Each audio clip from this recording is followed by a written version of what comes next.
자, 우리 기도로 예배 준비하겠습니다. 함께 기도할 때에 올해 우리가 청년부로 모여서 하나님께 드리는 마지막 예배가 됩니다. 네, 오늘 마지막 예배인데 여기까지 인도하신 하나님께 감사드리면서 하나님, 오늘도 우리 가운데 함께 하심을 우리로 알게 하여 주시옵소서. 때로 우리가 무지하여서 하나님의 함께 하심을 알지 못하고 느끼지 못할 때에도 그럼에도 불구하고 여전히 우리 가운데 살아계셔서 하나님의 함께 하심을 드러내시는 하나님을 발견하고 또한 우리에게 예비하신 그 은혜를 받아 누리는 복된 시간 되게 해달라고, 우리의 마음이 준비되어서 우리의 믿음이 준비되어서 하나님의 말씀과 하나님의 성령을 받아 누리는 복된 시간 되게 해달라고 함께 기도함으로 나아갑니다. 기도하겠습니다.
함께 찬양함으로 나아갑니다. 내 주 같은, 내 주 같은 분 없네. 그 어느 누구도 내 생명 다하도록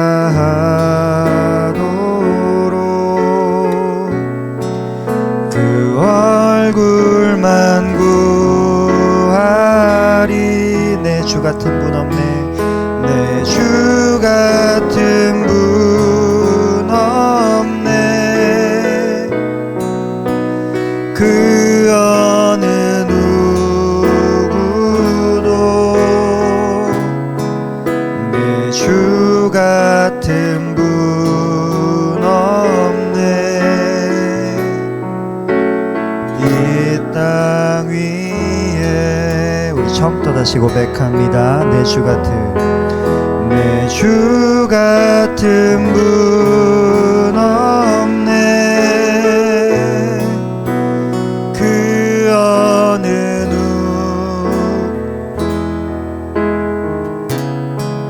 내 생명 다하도록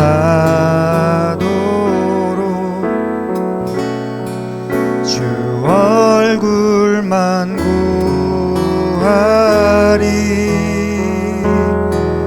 내 주 같은 분 없네. 그 어느 누구도 내 주 같은 분 없네. 이 땅 위에 고백합니다. 오 하나님, 오 하나님,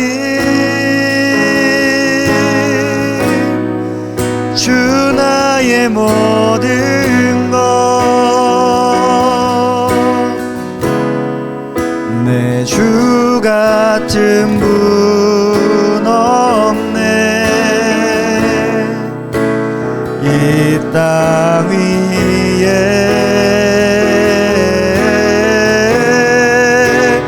오 하나님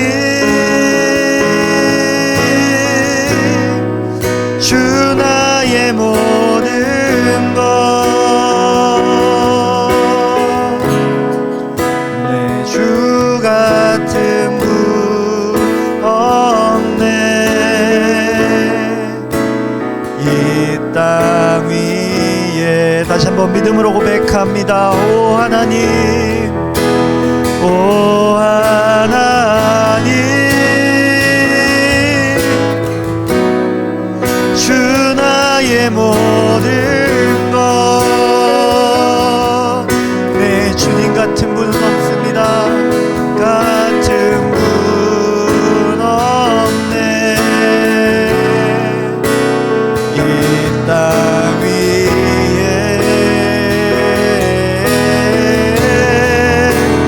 오 하나님 주 나의 모든 것 내 주 같은 분 없네 이 땅 위에 우리 시간 함께 기도함으로 나아가기 원합니다. 우리 함께 기도할 때에 하나님 이 땅 가운데 내 주님 같은 분은 없습니다. 하지만 주님 내가 이전에 주님보다 더 사랑하였던 것들이 있음을 고백합니다. 하지만 주님 이 시간 예배함으로 나온 이 자리 가운데에 회개하는 영을 우리 가운데 부어 주시옵소서. 그러므로 우리가 다시 회복된 고백으로 주 앞에 나아갈 때에 네 주님 내게 내 주님 같은 분은 없습니다. 그러므로 이 시간 오직 주님만 바라며 우리와 함께 하시는 우리에게 드러내시는 나를 위하여 낮추시고 나를 위하여 십자가를 지신 예수 그리스도를 바라보는 복된 예배의 시간이 되게 하여 주시옵소서. 오직 아버지 하나님의 말씀이 들려지는 대로 허락하여 주시옵소서. 오직 성령에 사로잡히는 복된 은혜를 우리 가운데 허락하여 주시옵소서. 우리 주여 한번 부르시고 기도함으로 나아갑니다. 주여 사랑의 아버지 하나님 주님 감사합니다. 주님 예배의 자리로 믿음으로 나오게 하시네 감사합니다. 아버지 하나님 내가 주님을 바라보고 다니 내가 이 땅을 바라볼 때에 이전에 구하였던 것들이 모두 해가 됨을 고백합니다. 주님 다시 한번 주님 앞에 고백함으로 나아가는 말 아버지 내 주님 같은 분이 없습니다. 이 땅 가운데 내가 의지할 다른 것이 없음을 고백합니다. 그러므로 주님 예배하는 자리 가운데 오직 아버지 하나님의 어떠하심이 드러나는 자리가 되게 하여 주시옵소서. 말씀을 통하여 아버지 하나님의 마음이 발견되는 자리가 되게 하여 주시옵소서. 하나님의 말씀을 통하여 우리에게 의미를 두신 우리에게 목적을 두신 아버지 하나님의 마음이 발견되어서 이 자리에 예배하러 나온 모든 자들이 아버지 하나님의 이름을 부르는 아버지의 복된 영혼으로 아버지 구원의 감격과 기쁨을 노래하는 복된 예배 자리가 되게 하여 주시옵소서. 우리 주를 바라보러 나가는 자들 가운데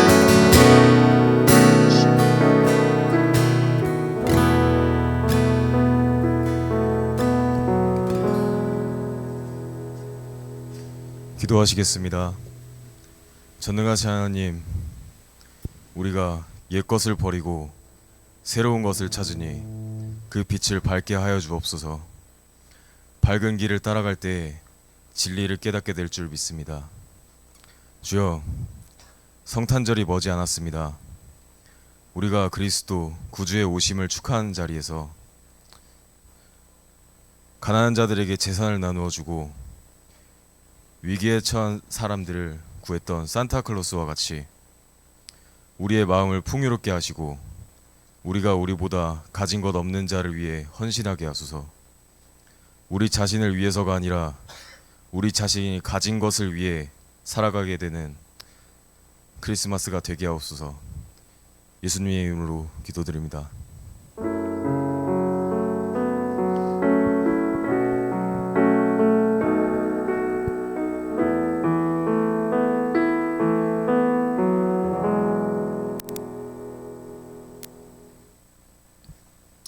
네, 오늘 우리에게 주신 하나님의 말씀은 누가복음 1장 26절로 33절 말씀입니다.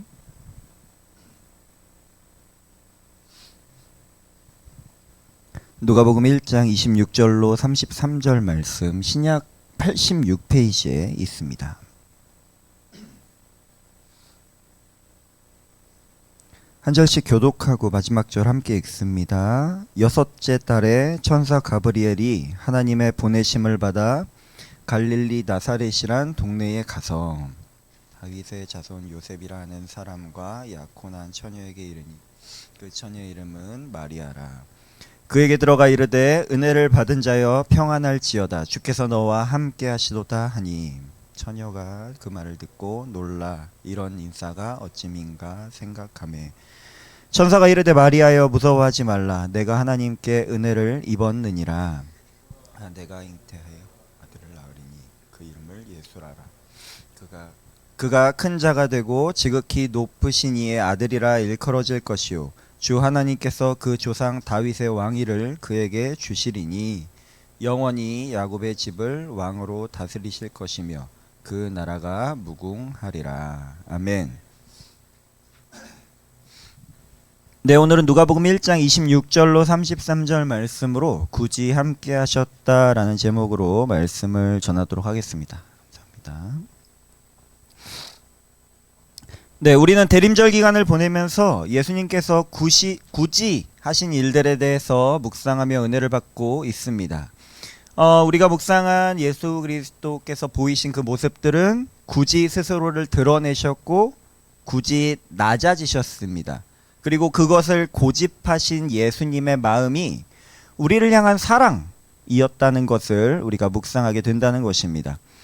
또한 우리도 예수님을 닮아가는 성도로서 마땅히 그러하길 소망하게 되기도 한다는 것이죠. 우리가 몇 주간 살펴보고 있듯이 이 굳이라는 표현은 그 말과 행동과 선택들에 어떤 의도와 목적이 담겨 있다는 것을 보게 합니다.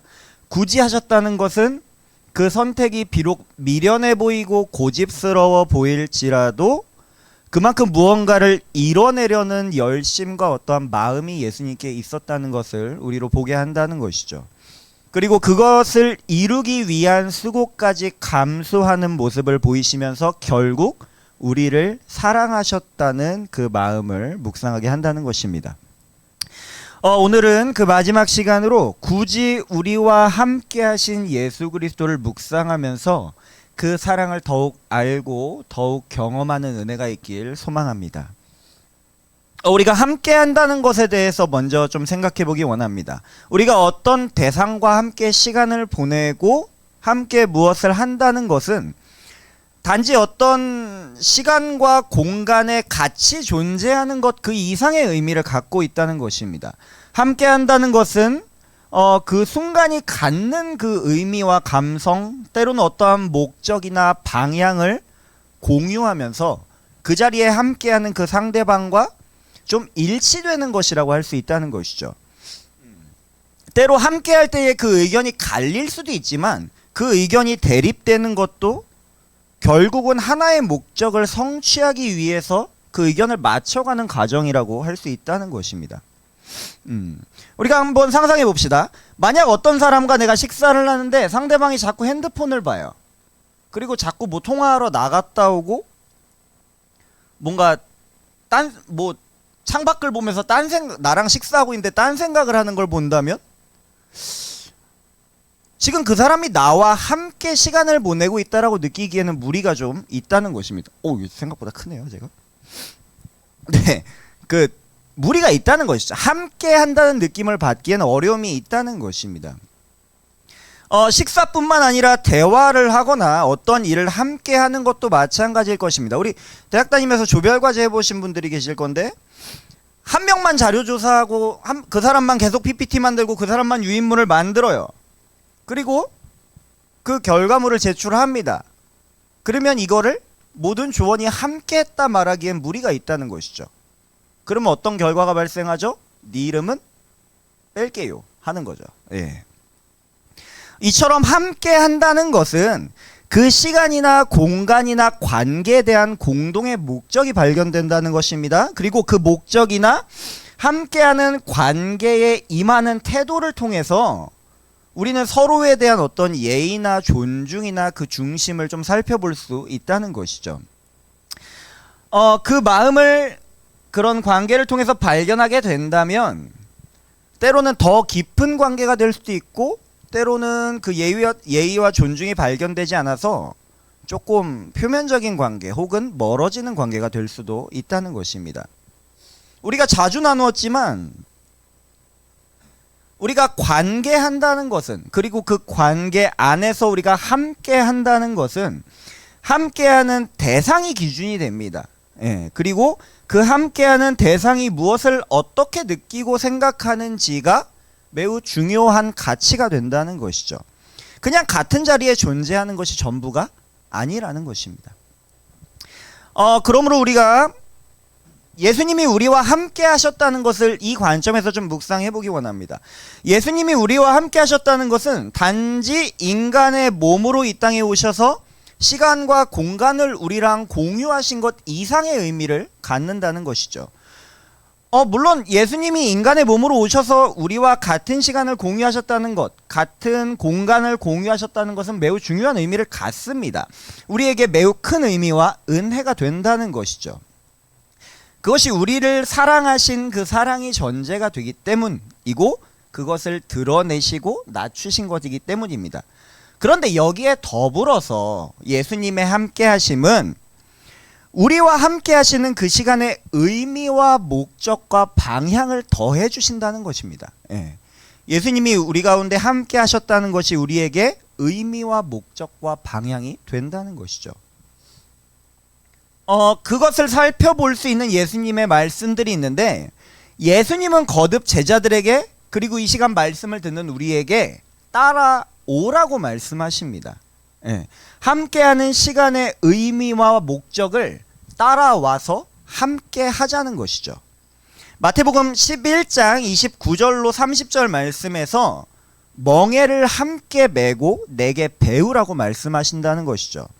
멍에를 맨다는 것이 무엇이죠? 소가 이제 한쪽에 이제 어미 소가 메고 한쪽에 애기 소가 맨대요. 그래서 그걸 함께 멍에를 메고 밭을 갈면서 애기 소가 그 길을 배운다고 합니다. 마치 그것과 같이 우리가 예수 그리스도와 함께 그 멍에를 메고 예수 그리스도의 길을 함께 배워가는 삶을 우리로 요청하신다는 것이죠.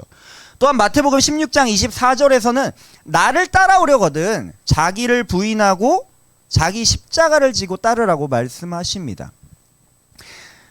네, 이처럼 멍에를 함께 매라는 것과 따라오라는 말씀에서 나를 홀로 내버려 두지 않으시고 우리와 함께 하시기를 원하시는 예수님의 의지가 좀 발견될 수 있다는 것이죠.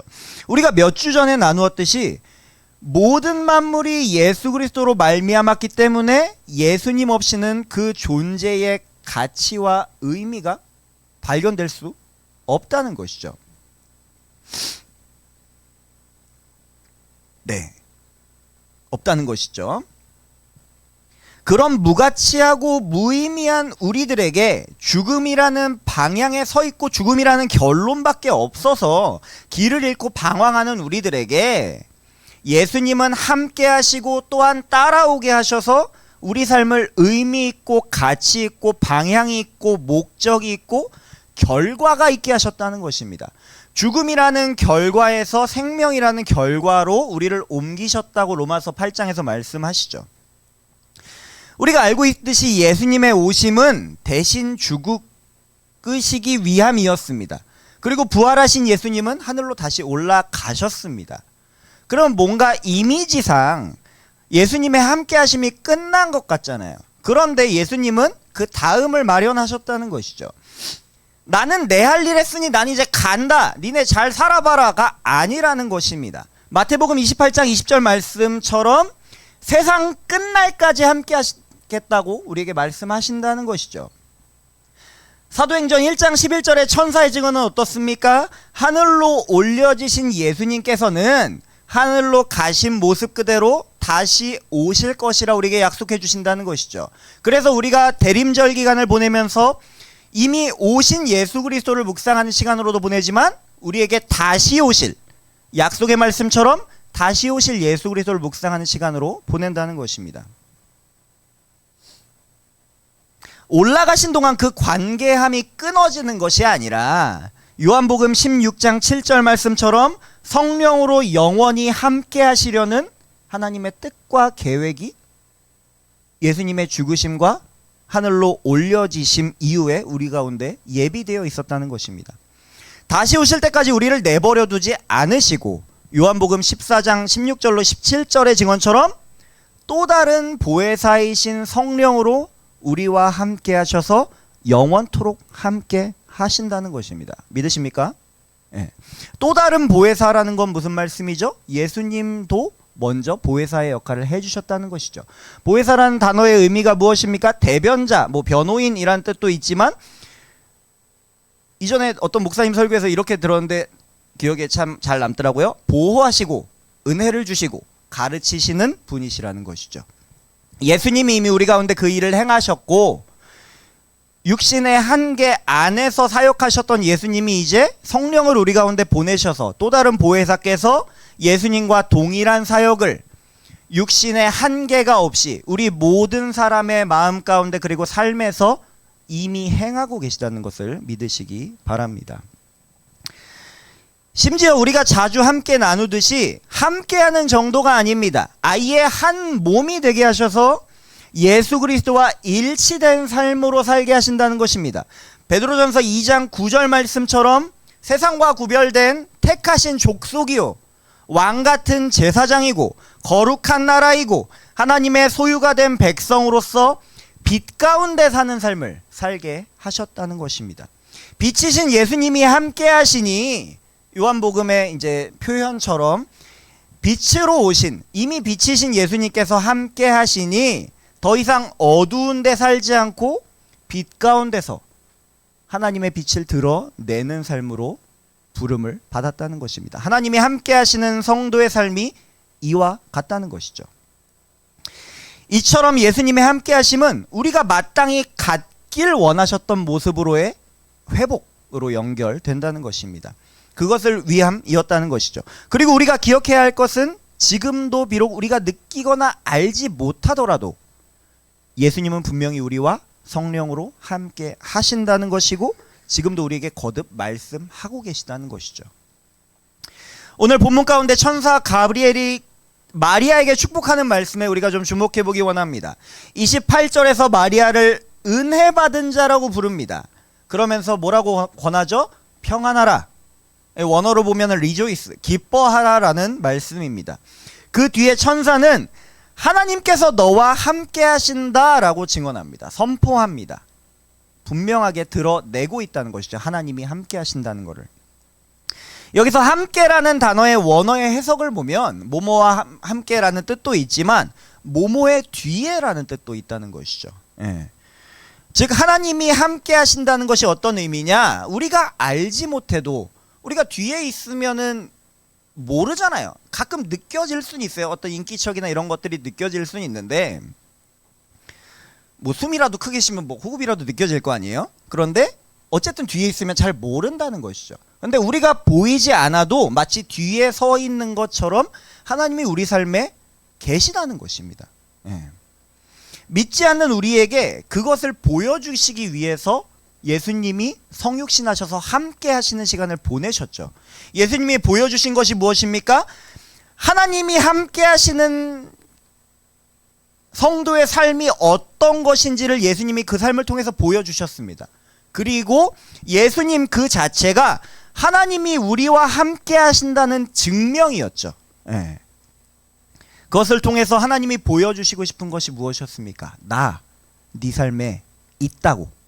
나, 네 삶에 함께 한다고. 예. 이걸 보여주고 싶으셨다는 것이죠. 또한 하나님께서는 함께 하실 뿐 아니라 은혜를 주십니다. 그래서 천사는 기뻐하라, 평안하라 말한다는 것이죠. 마리아에게 그렇게 말합니다. 너는 이미 은혜를 받은 자라고 말한다는 것이죠. 우리도 동일합니다. 우리는 이미 은혜 받은 자임을 기억하시기 바랍니다. 하나님이 우리와 함께 하시며 우리를 향하신 뜻과 계획을 가지고 계획을 가지고 계시고 그것을 성실하게 이루어 가신다는 그 약속의 말씀을 받은 자들로서 하나님이 지금 그 일을 행하고 계시는 은혜를 우리가 받았다고 우리가 믿어야 한다는 것이죠.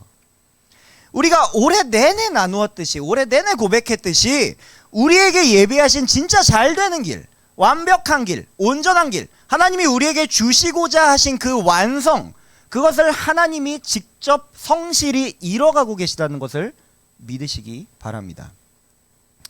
우리는 때로 그런 생각을 합니다. 내 눈에 실제적으로 보이지 않으니 하나님이 함께 하신다고 말씀하시는 게 진짜 그런 건지 의문이 좀 든다는 것입니다. 그냥 교회에서 종교적으로 그렇게 가르치니까, 설교 중에 의례 말하듯이 그렇게 가르치니까 그런가 보다 하긴 하는데, 어렸을 때부터 들어왔으니까 그런가 보다 하긴 하는데, 내 삶의 어떤 영역에서 부딪힐 때에 어떤 신념 정도로 하나님의 함께 하심을 믿는다는 것을 지켜내기에 어려움이 좀 있다는 것이죠. 예. 세상을 살아가면서 세상에 막 눈을 뺏겨서 살다 보면 하나님의 살아계심이 느껴지십니까? 모든 순간에 확인되시나요? 마치 내 옆에 있는 사람과 같이 걸어갈 때 내가 옆 사람의 존재를 의심하지 않듯이 하나님의 함께 하심이 의심되지 않고 늘 함께 하시는 하나님을 믿고 의지하며 이 눈에 보이는 땅을 살아가고 계시냐는 것입니다. 그러기가 쉽지 않다는 것이죠. 때로 어떤 간증을 들을 때도 이와 같습니다. 다 하나님이 하셨대요. 그리고 하나님이 이런 거 이루셔서 난 하나님이 살아계신 걸 믿는다고 말을 해요. 다 비슷한 말들을 합니다. 간증에서. 뭐 간증이 잘못됐다는 건 아닙니다. 그런데 그냥 다 똑같은 말을 하는 것 같아 보이니까 그냥 뭔가 다 그냥 뭐 그런가 보다 하고 그냥 뭔가 인내 의심에 빠져들게 된다는 것이죠. 그러면 이제 그런 의심이 들 때 우리는 또 그런 질문을 해볼 수가 있습니다. 눈에 증거가 안 보이면 안 믿을 거냐는 것이죠. 우리가 그런 찬송가 부르잖아요. 이 눈에 아무 증거 아니 배어도 믿음만을 가지고서 늘 걸으며 이 귀에 아무 소리 아니 들려도 하나님의 약속 위에 서리라 고백하는데, 우리는 증거가 없으면 의심을 깔고 간다는 것이죠. 물론 의심이 잘못된 건 아닙니다. 의심이 있어야 정돈을 하죠. 정리를 하죠. 그리고 정돈되어서 믿죠. 그런데 정돈되지 않으면 안 믿을 거냐는 거죠. 이해되지 않으면 안 믿을 거냐는 것입니다. 우리가 이전에 나눈 바 있듯이 신념과 신앙의 다른 점은 그 기준이 나의 생각과 판단에 있는지, 아니면 내 기준과 생각과 판단을 포기하고 죽이고 하나님을 그저 바라보는지에 있다는 것입니다. 신앙은 분명히 이해의 영역은 아닐 거예요. 이해는 우리에게 은혜로 주어지는 것이죠. 보이지 않는 하나님이, 우리와 다른 차원에 계신 하나님이 스스로를 드러내신 게 은혜라고 우리는 나눴습니다. 그런데 우리는 은혜가 당연하게 여긴다는 것이죠. 그래서 우리를 이해시키는 하나님의 은혜가, 하나님, 내가 하나님 믿게 하려면 나 이해시키셔야죠 라고 말할 수도 있다는 것이죠. 그런데 명분이 없잖아요. 하나님이 우리를 이해시키셔야 되는 명분이 없잖아요. 안타까워서 사랑하셔서 이해시키시고 돌아오게 하시는 은혜를 얻는 거지 하나님이 우리를 이해시킬 이유가 없다는 것입니다. 교만이죠, 결국. 보여줄 테니 증거를 보여주십시오. 보여주면 믿을 테니 증거를 보여주십시오 하는 것은 우리가 복음서에 보면은 유대인들도 서기관과 바리새인들도 요청했던 것입니다. 당신이 하나님의 아들이면 이적 좀 보여주십시오. 십자가에 오르신 예수님한테도 당신이 하나님의 아들이면 내려와 보라고 말했다는 것이죠. 근데 이와 같은 모습이 우리 모습은 아닌지를 점검해야 한다는 것입니다. 하나님께서 함께 하시고 마리아를 통해서 예수님을 잉태하게 하신다는 말에 오늘 본문 아래 38절에서 마리아는 말씀대로 이루어지길 바란다고 고백합니다. 우리의 고백도 이와 같아야 하지 않습니까? 내 이성과 판단에 따라 믿고 안 믿고를 정하는 것이 아니라 하나님의 말씀이 그러하시니 말씀대로 이루어질 것을 믿고 기다리는 것입니다. 예. 그럴 수 있는 이유가 무엇입니까? 성도의 믿음은 오늘 오전 설교에서도 담임 목사님께서도 같은 이제 내용을 말씀하셨는데, 성도의 믿음은 스스로를 드러내신 하나님을 인식하는 것으로부터 시작된다는 것입니다. 하나님이 함께 하신다는 것을 인식하는 것으로부터 성도의 믿음은 시작된다는 것이죠. 우리 삶에 하나님이 살아 계시다는 것, 살아계신 하나님이 내 삶을 주목하고 계시다는 것을 인식하는 것으로부터 우리의 신앙은 시작된다는 것입니다. 그러므로 우리가 진정 신앙의 작은 씨앗이라도 어떠한 계기로든 우리 가운데 심겨졌다면, 어떠한 기회로든 신앙의 길 위에 세워져 있다면, 행여나 우리 교만 떨지 말고 죄인된 나의 눈을 열어서 주님을 보게 해주십시오. 예. 드러내셔서 함께 하고 계신 하나님을 인식하고 의식하고 인정하며 살게 해주십시오. 해야 한다는 것이죠. 그러므로 성령으로 나를 사로잡아 주시기를 우리가 간구해야 하는 것입니다. 우리는 어느샌가 성령님을 구하는 기도를 조금 소홀히 하고 있지는 않습니까? 성령 하나님이 나를 주장하셔야 말씀이 깨달아지고 나의 길을 인도하시고 나의 문제들의 유일한 해결책이 되시는 분이신데, 단순히 어떤 육신적인 일이 잘 되는 것이 아니라 내 마음을 주장하시고 내 길을 주장하는 분이시라고 우리가 알고 있고 믿고 있다고 하면서 성령을 안 구한다면, 말씀을 통해서 우리 가운데 일하시는 하나님을 발견하지 못하고 기도의 자리에서 하나님께 구하고 있지 않다면, 우리는 거듭 우리가 교만에 빠져 있는 어떤 종교인의 모습은 아닌지를 점검해야 한다는 것이죠. 하나님이 함께 하신다면 그 앞에 어떻게 겸손합니까? 우리가 코람데오라는 말을 듣듯이 하나님 앞에서 신앙하는 우리가 어떻게 교만할 수 있냐는 것이죠. 우리는 거듭 구해야 합니다. 내가 어떻게 하면 더 죽을 수 있습니까? 어떻게 하면 내 삶에 하나님의 함께하심이 더 드러날 수 있습니까? 어떻게 하면 내 삶에 하나님의 통치하심이, 다스리심이 더 드러날 수 있습니까를 구하며 우리는 매일매일 내가 죽고 예수 그리스도가 드러나는 자리로 나아가야 한다는 것입니다. 하나님의 함께하심을 인식하지 못한다면 거듭 말씀드리지만 신앙생활이 시작됐다 말할 수 없습니다. 하나님을 인식함으로 하나님이 얼마나 크신 분이신지를 알게 되고 그 앞에 내가 얼마나 작고 죄된 존재인지를 알게 됩니다. 또한 죽을 수밖에 없는 나를 위해서 예수 그리스도께서 어떤 길을 열어놓으셨고 어떤 은혜를 주셨는지, 그 은혜를 주시기 위해서 예수 그리스도께서 어떤 사역을 하셨는지를 알게 된다는 것입니다. 지금도 나의 일상에서 내 삶에 끊임없이 함께 하시고 인도하시고 책임지시는 하나님을, 함께 하신 하나님을 인식할 때에 누릴 수 있다는 것입니다. 하나님의 뜻과 계획이 나의 삶의 방향이 되고 하나님의 말씀이 나의 삶의 기준이 됩니다. 하나님의 함께 하심이 드러나는 삶을 사는 것은 결국 내가 그리스도 안에 발견되길 소망한다는, 우리가 자주 나눴던 빌립보서 3장의 바울의 고백과 같다는 것이죠.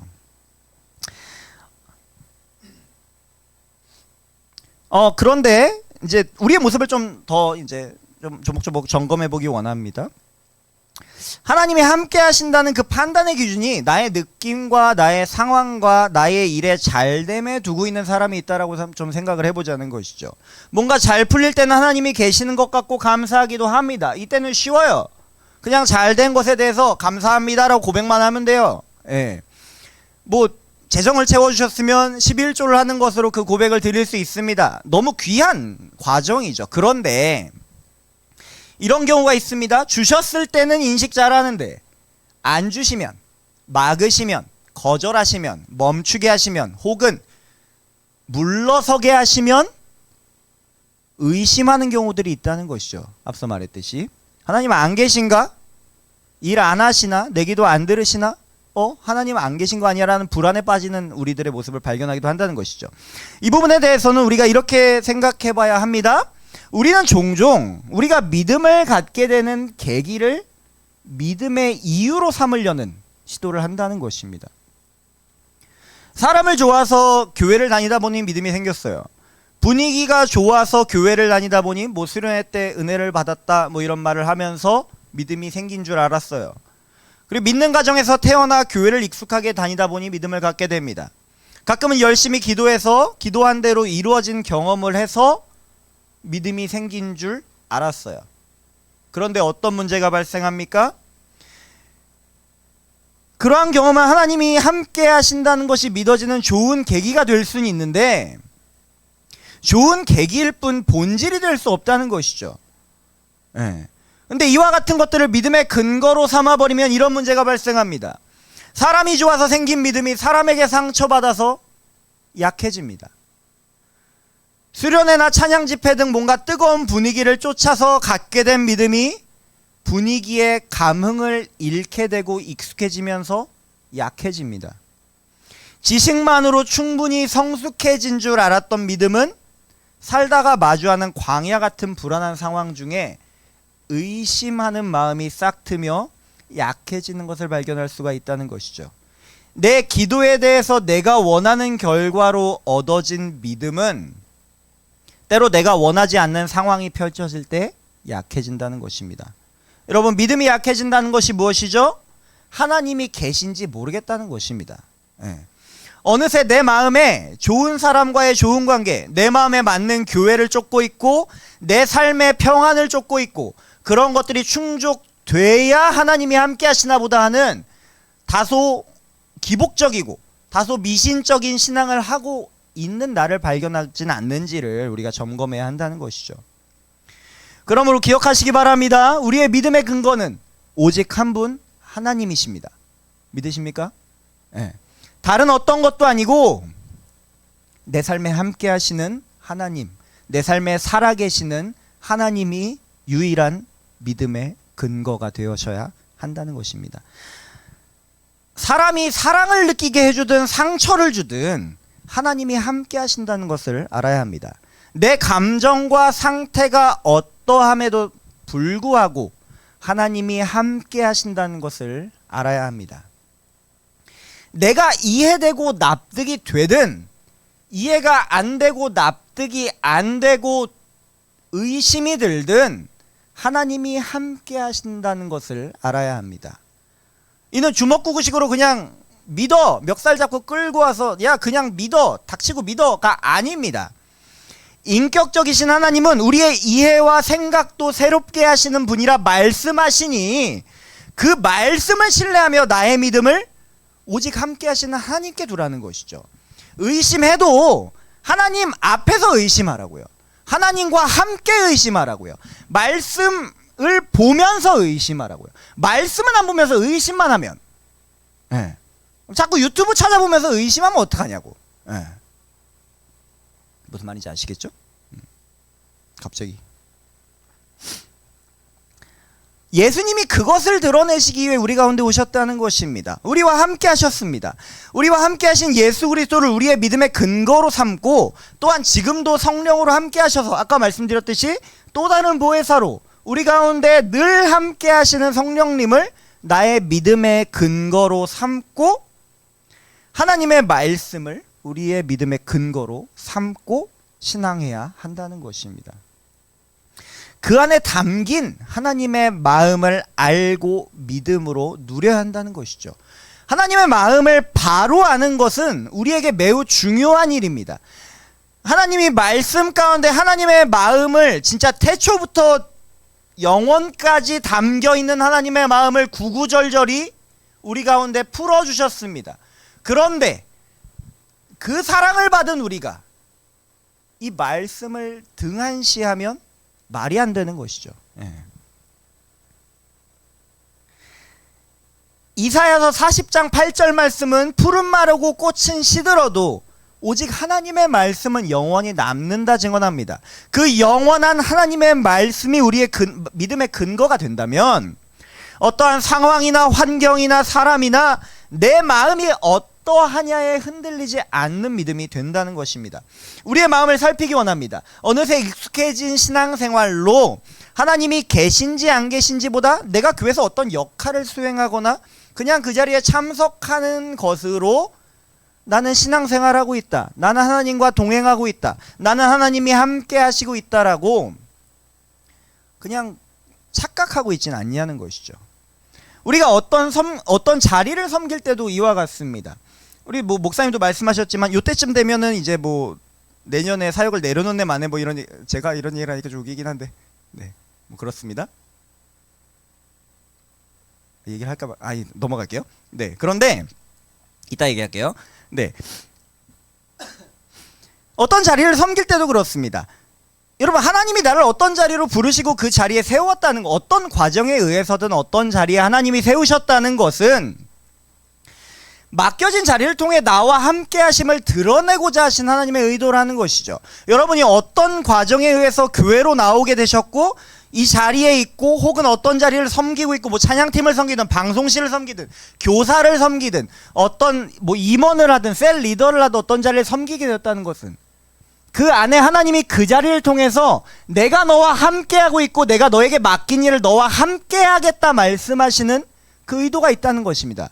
그럼 무엇입니까? 그 섬기는 자리는 내가 소진되는 자리가 아니라 내가 하나님을 더욱 발견하는 자리, 하나님의 함께하심을 내가 더욱 경험하는 자리가 된다는 것입니다. 여러분 기억하시기 바랍니다. 하나님이 스스로를 가장 잘 드러내신, 가장 명확하게 드러내신, 가장 분명하게 드러내신 자리는 어디입니까? 광야죠. 네. 왕궁이 아니라는 거예요.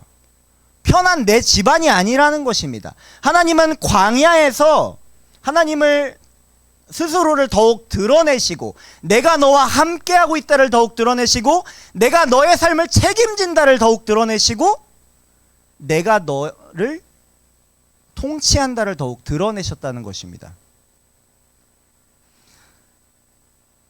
예수님은 거듭 우리에게 앞서 말씀드렸듯이 멍에를 함께 메고 십자가를 지고 따라오라고 말씀하십니다. 무슨 말입니까? 쉽지 않다는 것이죠. 멍에 매는 게 어떻게 쉬워요? 십자가 지는 게 어떻게 쉽냐는 것입니다. 그런데 우리가 기억해야 할 것은 이것입니다. 우리에게 맡겨진 자리가 마냥 편하고 내 마음에 드는 자리가 아닐지라도 하나님이 스스로를 가장 많이 드러내시고 함께 하심을 가장 많이 보여주실 때에 우리의 자리가 힘들수록 하나님이 더 드러나실 거라는 약속 아닙니까? 그러면 삶이 힘들든 잘 되든 우리는 함께 하신 하나님을 경험할 수 있는 거 아니냐는 것이죠. 왜 하나님의 함께 하심의 잣대를 내 눈에, 내 가치에 두냐는 것이죠. 우리는 하나님의 의도를 명확하게 파악해야 됩니다. 하나님이 어느 때에도 우리를 내버려 두지 않으신다는 것이죠. 하나님이 우리를 내버려 두실 때 어떨 때입니까? 이제 포기하실 때예요.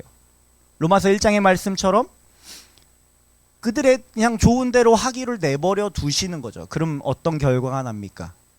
하나님을 떠난 그 결과들이 발견된다는 것이죠. 우리는 함께 하신다는 하나님의 약속을 믿고 의지함으로 어느 때에든지 함께 하신 하나님을 묵상할 수 있어야 한다는 것입니다. 그런데 정작 그러한 목적을 가지고 어떤 자리로 부름받은 우리들은 어떻습니까? 하나님의 함께 하심을 보여주기 위해서 그 자리로 부름받은 우리들은 어떻습니까? 나를 부르시고 함께 하신 하나님께는 정작 관심이 없고 그 역할을 하는 나의 상태, 지금 내가 느끼는 것, 내 계획과 내 판단과 내가 받는 대우만 앞서는 그런 모습을, 그런 생각을 하고 있진 않냐는 것이죠. 만약 그렇다면 어떤 섬김의 자리가 내 믿음을 더욱 자라게 하고 함께 하신 하나님을 경험하게 하는 자리가 아니라 그냥 이 자리를 섬길 명분을 찾는 그 모습밖에 되지 않을 것입니다. 명분을 찾아내야 그나마 견디는 자리가 돼버리는 것이죠. 저희 아버지는 장로님, 어머니는 권사님이셨는데 우리 아버지가 장로니까, 우리 아버지가 목회자니까, 혹은 그동안 오래 섬겨왔으니까, 내가 안 하면 할 사람 없으니까,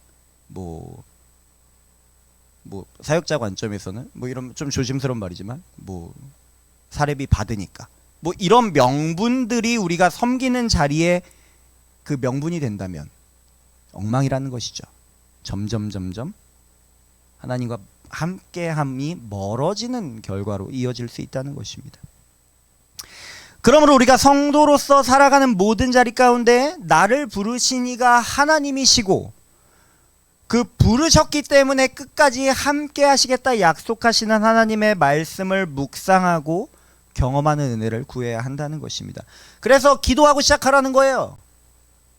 그래서 기도하면서 섬기라는 거예요. 그래서 섬기는 자리 세워놓으면 믿음 잘한다고 말하는 게 제가 정말 그만큼 무책임하고 답답한 소리가 없다는 거예요.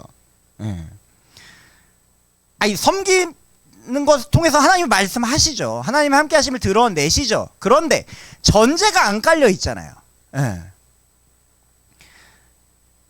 함께 하신 하나님에 대한 믿음과 인식이 전제되지 않아요. 점검되지 않아요. 너 이 자리에서 하나님을 경험했으면 좋겠다라는 그 사랑하는 마음과 위하는 마음이 발견되지 않아요. 그냥 자리 비었으니까 너 좀 해. 하면 믿음 자라 한다는 것이죠. 그동안 이렇게 해왔잖아요. 이거 유익하냐고요. 마지막 설교니까 그냥 얘기할게요. 속 편하게. 그렇게 해서 믿음 자랐냐고요. 지쳐 나가 떨어지지 않았냐고 그동안. 그러고 또 자리 비면 다른 청년 갖다 세우지 않냐고요. 그러면 안 된다는 것이죠. 거기 어디에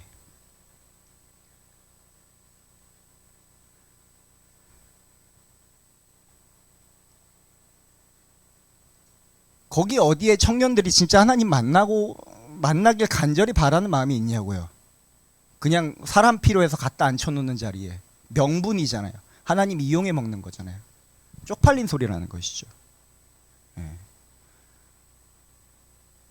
섬기는 자리가 문제라는 거 아닙니다. 근데 섬기는 지체를 향한 교회를 통해서 하나님이 부르시는 그 마음이 무언지를 알고 세워야 될 거 아니에요.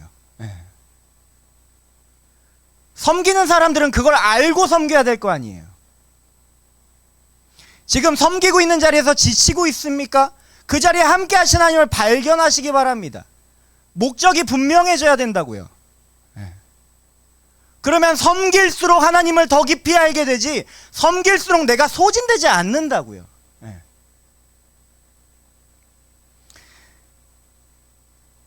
진정하고. 오늘 본문 31절로 33절 말씀은 우리에게 예수 그리스도께서 왕으로 오사 우리를 영원히 다스리신다고 증언합니다. 예수님이 오신 목적이죠. 누가 너희의 왕인지를 보여주기 위한 거라고요. 누가 너희의 구원자인지를 보여주기 위한 거라고. 오늘 말씀 들었잖아요. 그리스도라는 표현, 크리스투스라는 표현, 기름 부음 받은 자, 어떤 의미가 있습니까? 왕, 선지자, 제사장. 예수님이 이 역할을 위해서 오셨다는 것이죠. 이것이 우리가 받은 은혜이고 우리의 유일한 기쁨이라는 것입니다. 예수 그리스도의 다시 오심을 기다리는 이 대림절 기간 가운데 우리가 묵상해야 할 것이 무엇입니까? 지금도 함께 하시고 내 삶을 다스리시고 지금도 인도하시는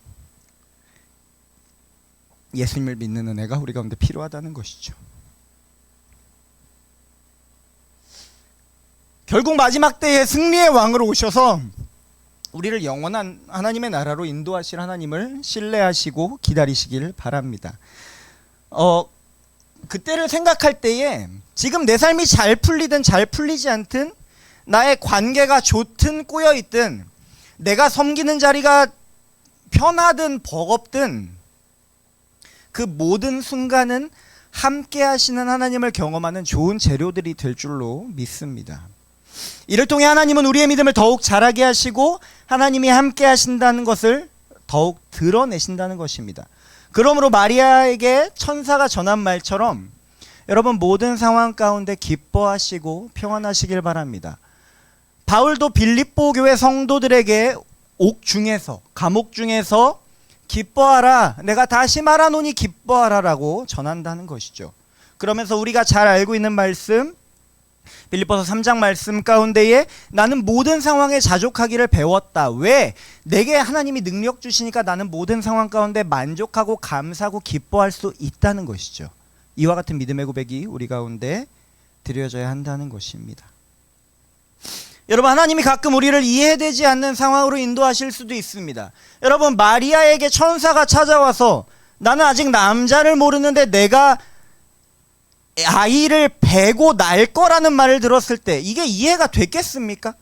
우리는 어렸을 때부터 너무 익숙하게 들어와서 성령으로 잉태됐나 보다, 성령으로 애를 뱄나 보다 라고 생각을 하지만 이 말이 이해가 됐겠냐고요. 이 이적이, 이 의미가 이해가 됐겠냐고요. 이걸 누구한테 말한들 이해나 해줬겠습니까? 어디 가서 바람 폈다라고 생각하지 않겠어요? 우리 상식으로 이해되지 않는 이런 상황일수록, 그런데 내가 알지 못하는 크고 놀라운 하나님의 일을 하나님이 완성시켜 가신다는 것입니다. 여러분, 혹시 삶에 어떠한 어려움에 빠진 분들이 있습니까? 이해되지 않는 아픔을 겪고 있는 지체들이 있지는 않습니까? 우리가 함께 하신 하나님을 묵상할 때에 결국에 잘되게 하시는, 결국에 완성시키신 하나님을 경험하게 하신 줄로 믿으시길 바랍니다. 아이를 뵌 마리아를 묵상하면서 말씀을 좀 마무리하고자 합니다. 마리아는 그때의 예수님을 품게 되었습니다. 배가 불러오고 산통을 겪었을 수도 있죠. 그런데 그럴 때마다 무슨 생각을 했을까요? 천사가 찾아와서 내 뱃속의 아기가 어떤 존재인지를 알려줬던 묵상을 하지 않았겠습니까? 아이를 낳고 작은 아이가 자라가는 과정을 보면서 거듭 천사를 통해서 하나님이 전하신 그 말을 기억했을 것입니다. 이 아이가 너희를 구원할 메시아다. 이 아이가 하나님이 너희와 함께 하신다는 증거다. 이 아이가 하나님이 너희를 통치하시는 왕이시라는 증거다라는 그 말을 기억했다는 것입니다. 그 증거가 무엇이죠? 요한복음 2장에서 그려지는 가나 혼인잔치에서 포도주가 떨어졌을 때 마리아는 예수님에게 포도주가 떨어졌다라고 말을 합니다. 많은 견해들이 있습니다. 그때 요셉이 이제 일찍 죽어서 큰아들이 이제 예수님을 의존했다라고 그런 견해들도 있는데, 또 한쪽의 견해로는 이 말을 기억한 마리아가 예수님께서 무슨 일을 행해 주실 수 있다라는 기대를 가지고 물어봤다라는 어떤 견해들도 있다는 것이죠. 그때 예수님께서는 2장 4절에서 내 때가 이르지 아니했다라고 말씀하시는 것을 보면서 우리는 마리아가 과거의 일을 기억하고 있고 예수님의 육신의 성장에 따라서 하나님의 행하신 일을 계속 소망하고 기다리고 있었다는 것을 좀 살펴볼 수 있다는 것이죠. 우리도 이와 같길 소망합니다. 우리가 비록 여전히 부족해 보이더라도, 우리 삶이 연약해 보이더라도 우리 안에 함께 하시는 예수 그리스도에 대한 이 작은 믿음을 품고 하나님의 뜻과 계획에 맞추어 함께 하시는 하나님을 기다릴 때에 막연한 소망을 온전하게 완성시켜 가시는 그 은혜를 경험하게 하시는 줄로 믿습니다. 비록 지금 광야에 홀로 놓여 있는 것 같은 시간을 보내고 있는 지체들이 혹시 있는지 모르겠습니다. 근데 그 광야는 하나님의 살아계심과 함께하심을 더욱 분명히 드러내는 도구라는 것을 믿으시기 바랍니다. 그것을 믿음으로 요동하지 않고 예수 그리스도에 대한 믿음과 소망을 지켜가며 하나님을 향한 사랑을 지켜가는 저와 여러분이 되길 소망합니다. 예수님은 굳이 우리와 함께 하시며 말씀하시고 또 그 삶으로 직접 보여주시면서 가르치시고 또한 함께 가자고 말씀하셨습니다. 우리를 부르신 그 자리는 모든 순간을 하나님과 함께하는 하나님 나라라는 것을 기억하면서 우리 삶의 모든 순간을 하나님과 함께하는 하나님 나라 가운데 살아가는 저와 여러분이 되길 소망하고 축복합니다. 아멘. 우리 이 시간에 예수 늘 함께 하시네라는 찬양으로 고백하고 함께 기도하기 원합니다.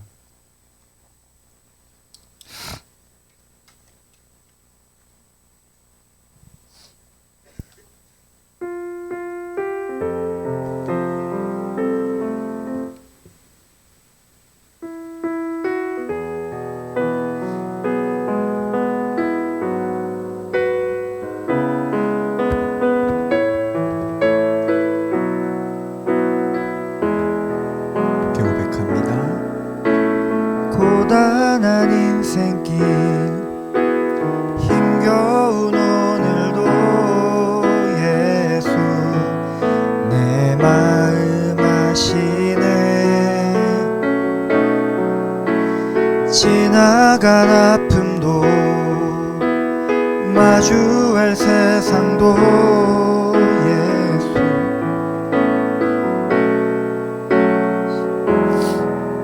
한 번 더 고백합니다. 고단한 인생길 힘겨운 오늘도 예수 내 마음 아시네. 지나간 아픔도 마주할 세상도 예수 내 마음 아시네. 믿음의 눈 들어 주를 보리. 이 또한 지나가리라. 주어진 내 삶의 시간 속에 주의 뜻 알게 하소서. 하루를 살아도 기쁨으로 가리. 예수 늘 함께 하시네. 후회도 염려도 온전히 맡기니. 예수 늘 함께 하시네. 믿음의 눈 들어 주를 보리. 이 또한 지나가리라. 주어진 내 삶의 시간 속에 주의 뜻 알게. 다시 한번 고백합니다. 믿음의 눈 들어 믿음의 눈 들어 주를 보리. 이 또한 지나가리라. 주어진 내 삶의 시간 속에 주의 뜻 알게. 우리 시간 함께 기도함으로 나아갈 때에 주님의 함께 하심을 보게 하여 주시옵소서. 때로 내가 광야 같은 길을 걸어갈 때에도 주님이 나와 함께 하시니 그 자리에서 결코 내가 쓰러지거나 죽지 않는 줄로 믿습니다. 그러면 주님 결국에 나를 주님이 원하시는 뜻과 계획대로 잘 되게 하시며 인도하시는 하나님을 경험하게 하실 줄로 믿고 지금의 삶을 믿음으로 견디길 원하오니 주님 나의 눈을 들어 주님을 바라보게 하여 주시옵소서. 주여 나의 모든 상황 가운데 함께 하시는 하나님을 바라보게 하여 주시옵소서라고 우리 주여 한번 부르시고 이름으로 나아갑니다. 주여 사랑의 아버지 하나님 주님 감사합니다. 주님 내 삶의 때로 주님이 보이지 않는 것 같은 순간이 있었습니다. 광야에 사는 것 같고 내가 죽어지는 자리 같았음을 고백합니다. 하지만 주님 내가 눈을 들어 주님을 바라보기 원합니다. 비록 내게 보이지 않을지라도 아버지 하나님의 약속의 말씀을 믿고 내가 눈을 들어 주님을 바라보기 원합니다. 내가 어느 때에도 아버지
늦어진 내 삶의 시간 속에 주의 뜻 알게 하소서.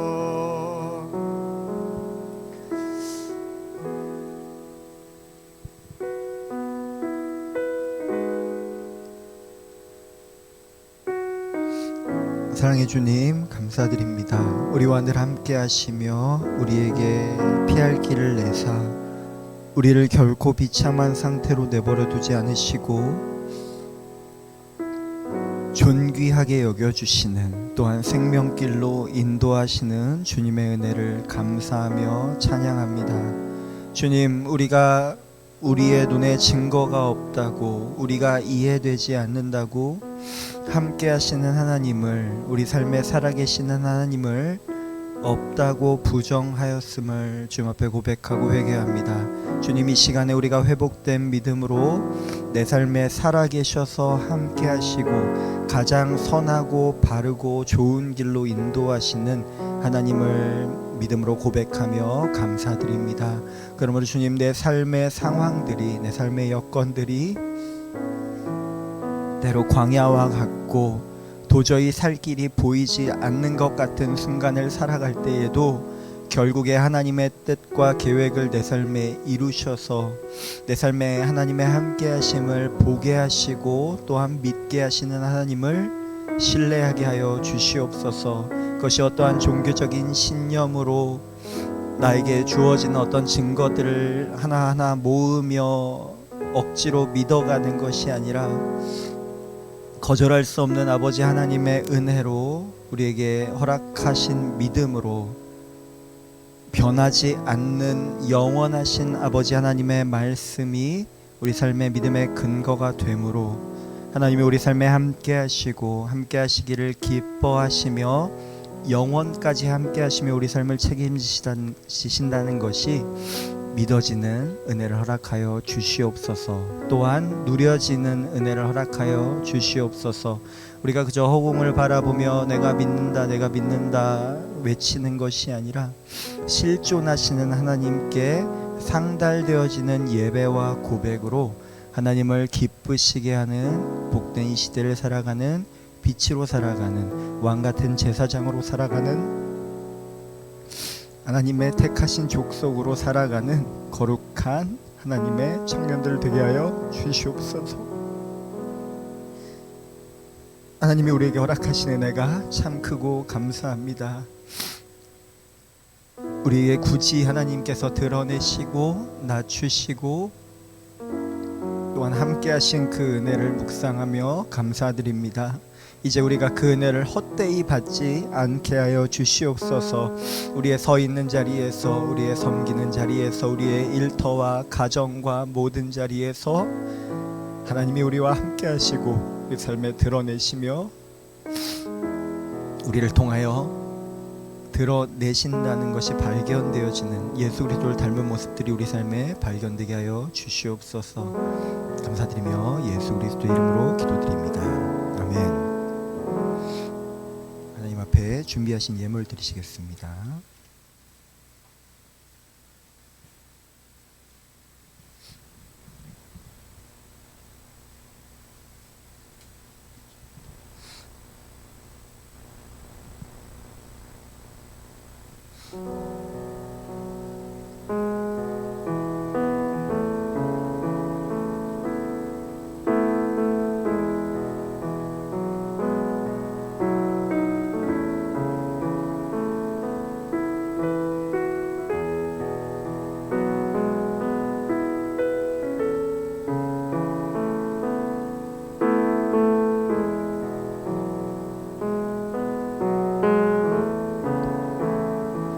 드려님을 위해서 함께 기도합니다. 사랑의 하나님, 감사드립니다. 이 시간 우리에게 허락하신 은혜가 크고 감사하여 예물과 시간과 우리의 열심과 우리의 모든 것을 내어드려 주님을 찬양합니다. 주님, 우리 예배를 기뻐 받아주시고 하나님의 귀한 사역에 쓰임받는 은혜를 또한 우리에게 허락하여 주시옵소서. 주님, 이 자리에 함께 하지 못하지만 해외에 있는 지체들, 국내에 있는 지체들, 그리고 교회와 잠시 멀어져 있는 지체들이 있습니다. 하나님의 은혜로 속히 회복된 자리에서 함께 예배하는 기쁨을 누리게 하여 주시고 늘 함께 하시는 하나님 앞에서 살아가는 복된 성도의 삶을 회복하는 은혜가 있게 하여 주시옵소서. 감사드리며 예수 그리스도의 이름으로 기도드립니다. 아멘.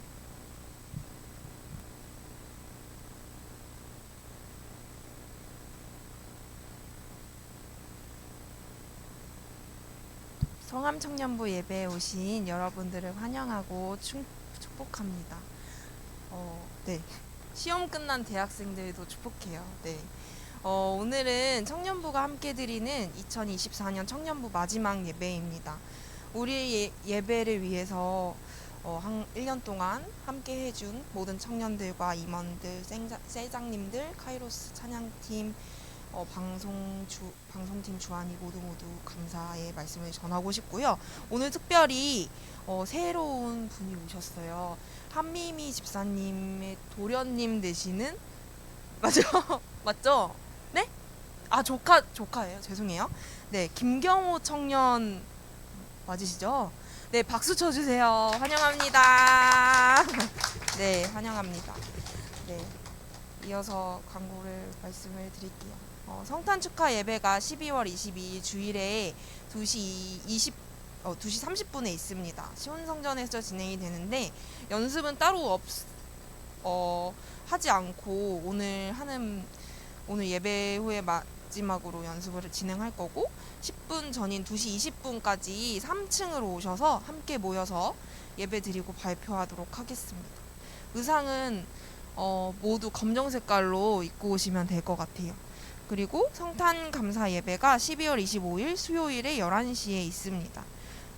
네, 4번은 선교 극단 드림 저는 요비입니다 라는 제목으로 정기 공연을 진행하는데 12월 28일과 29일에 진행이 됩니다. 김호정 선생님께서 연출하시고 승태기와 유한이가 출연을 하게 되는데 많이 관심 가져주시고 친구들 많이 데리고 오셔서 함께 관람하시면 좋을 것 같아요. 홍보 영상이 있는데 잠시 보도록 할게요.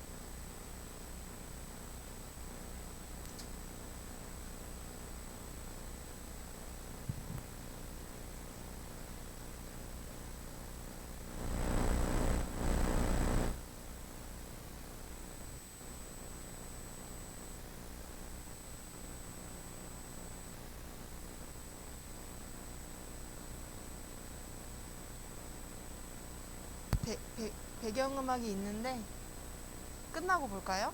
네, 끝나고 볼게요. 네, 그리고 5번은 반짝이는 성함의 밤 연말 파티. 저희가 성함의 밤을 하지 않기 때문에 이름을 빌려왔어요. 네, 반짝이는 연말 파티 성함의 밤을 진행하려고 합니다. 12월 31일 화요일에 저녁 먹고 8시까지 모두 오시면 되고요. 준비물은 선물인데 15,000원에서 25,000원 사이에 받으면 아무튼 선물을 준비해 오셔서 오셔서 재미있게 2024년과 25년을 같이 마무리하고 시작할 수 있는 시간을 가졌으면 좋겠고 오늘 중고등부에 가서 20살이 될 친구들 은민이, 수아, 범준이 이렇게 인사하고 왔거든요. 그래서 그 친구들도 오니까 많이 환영해 주시면 좋을 것 같습니다. 네. 그리고 다음 주에는 원일이가 휴가가 온대요. 그래서 원일이도 같이 성탄 예배를 같이 드릴 수 있을 것 같습니다. 네. 그리고 아쉬운 소식인데요. 김승한 전도사님께서 오늘 이번 연도까지 저희 청년 그동안 성암교회 여러 부서에서 많이 도와주시고 섬겨주셨는데 오늘 드려지는 청년부 예배가 마지막이고 연말까지는 계시나요? 네, 계신데요. 네, 오늘 그래도 같이 시간을 보내면 좋을 것 같아서 축복송 같이 부르면서 시간을 보내도록 하겠습니다. 전사님 나와주세요. 네. 저희 이거 스승의 주일 때 불렀었는데 기억하시나요? 네. 전사님 이름을 넣어서 불러볼까요? 승환이라고 넣어서 불러도 되나요? 아니면 전도사님 통해 승한 넣어서 이름 넣어서 부르도록 하겠습니다.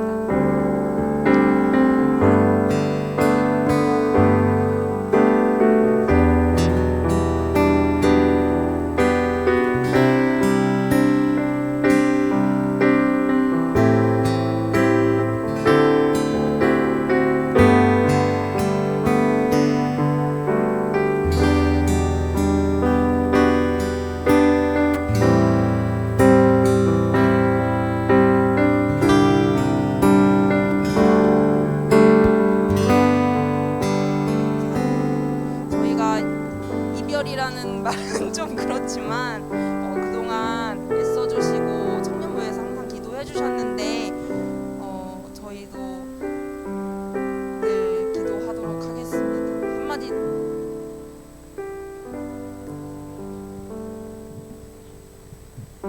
네,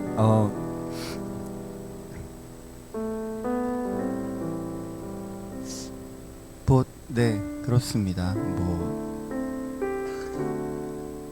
이렇게 하나님의 부르신 그 좀 더 적극적인 사역을 위해서 이제 교육부서 사역을 내려놓고 좀 개인적인 사역을 내년엔 조금 더 시도해 보고자 그런 결정을 하게 됐습니다. 아마 주일에 방송실에만 짱 박혀 있을 것 같은데 원일이 전역할 때까지는 그래도 조금 붙어 있으려고 생각 중에 있습니다. 왜냐면은 저도 훅 나가버리면 또 청년들이 땜빵할 것 같아서 네, 어떻게든 네, 제가 섬길 수 있는 영역에서 하나님이 맡기신 일 하면서 저도 하나님의 함께 하심을 경험하고 있을 테니까 우리 청년부 지체들에게 좋은 소식이 많이 들려왔으면 좋겠습니다. 바울 서신을 보내면서 때로는 아쉬운 이야기를 하지만 때로는 너희를 통해서 들려오는 좋은 소식들이 참 기쁘다라고 말하는 그런 말들처럼, 그리고 평안과 안부를 묻는 그런 인사들처럼 잘 지내세요.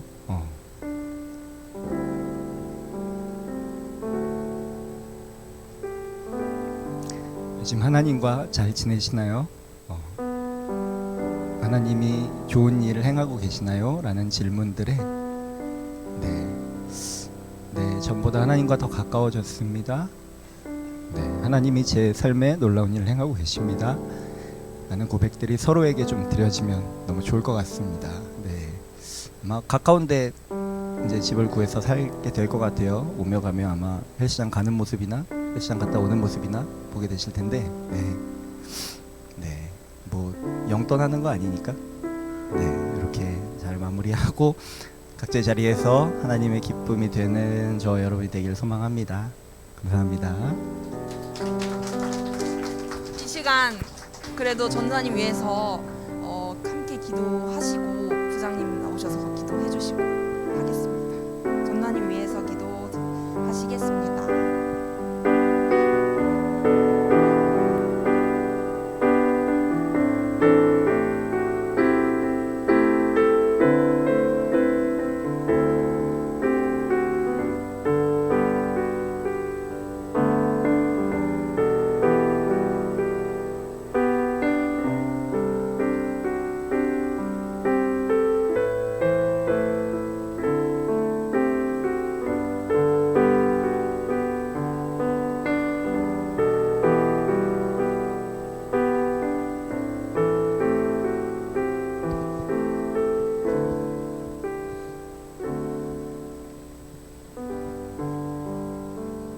할렐루야. 좋으시고 은혜가 많으신 하나님, 2년 동안 저희 성암 청년부와 동고 등록하신 우리 전도사님 주님들 함께 동행하여 주시옵시고 축복하여 주셔서 그가 하고자 하는 모든 일들 가운데 시온의 대로가 활짝 열려지게 하시고 모든 문제들은 잘 풀려져서 그의 삶이 형통하게 되는 은혜가 될 수 있도록 인도하여 주시옵소서.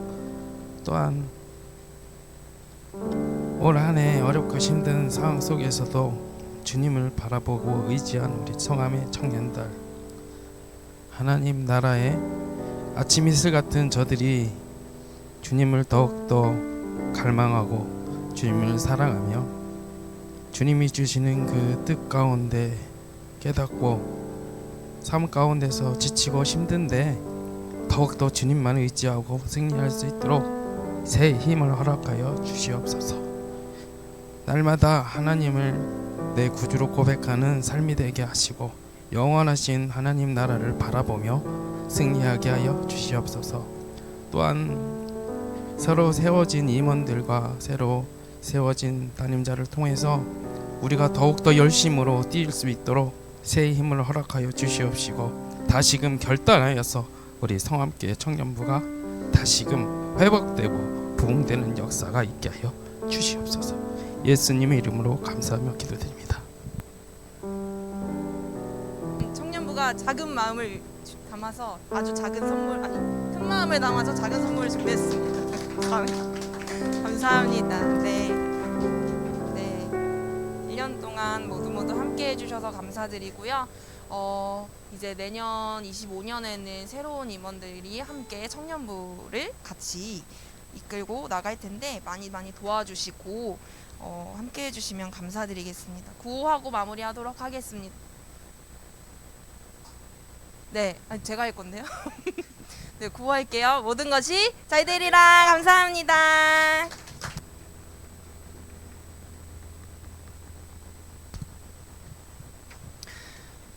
네, 제가 우리 교회 온 지는 8년 됐고 전도사 한 지는 7년이 됐네요. 참 감사한 거는 여기서 시작하고 여기서 끝나네요. 네, 첫 설교도 여기서 했고 드림몰에서 했고 그때 영찬이가 학생이었고 고등부였고 이런 뭐 그런데 수아가 중1 때 전도사로 처음 맡았는데 수아가 청년부에 올라오네요. 네, 뭐 어쨌든 뭐 그렇게 됐습니다. 7년 어쨌든 네.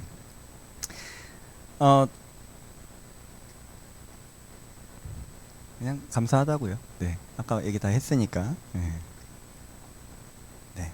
또 새로운 이제 좋은 사역자 분과 또 하나님의 이야기들을 잘 써가는 여러분들의 이야기를 궁금해하면서 제 자리를 지켜가겠습니다. 부터 자리에서 일어나시겠습니다. 우리 함께 오늘 이곳에 계신 성령님 찬양하고 주님 가르쳐 주신 기도로 예배 마칩니다.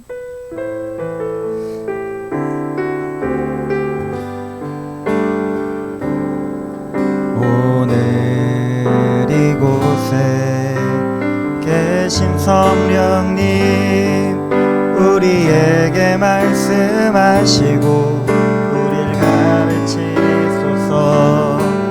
다친 우리 맘 열어주시고 주의 빛으로 밝혀 우리를 인도하소서. 주님보다 앞서지 않고 겸손하게 주님의 말씀 기다리리. 주님 손에 우릴 드립니다. 사랑으로 인도하소서. 하늘에 계신 우리 아버지여, 이름이 거룩히 여김을 받으시오며 나라에 임하옵시며 뜻이 하늘에서 이룬 것 같이 땅에서도 이루어지이다. 오늘날 우리에게 일용할 양식을 주옵시고 우리가 우리에게 죄지은 자를 사하여 준 것 같이 우리의 죄를 사하여 주옵시고 우리를 시험에 들게 하지 마옵시고 다만 악에서 구하옵소서. 나라와 권세와 영광이 아버지께 영원히 있사옵나이다. 아멘. 우리 예배를 받으신 하나님께 감사와 영광의 박수 올려드립니다.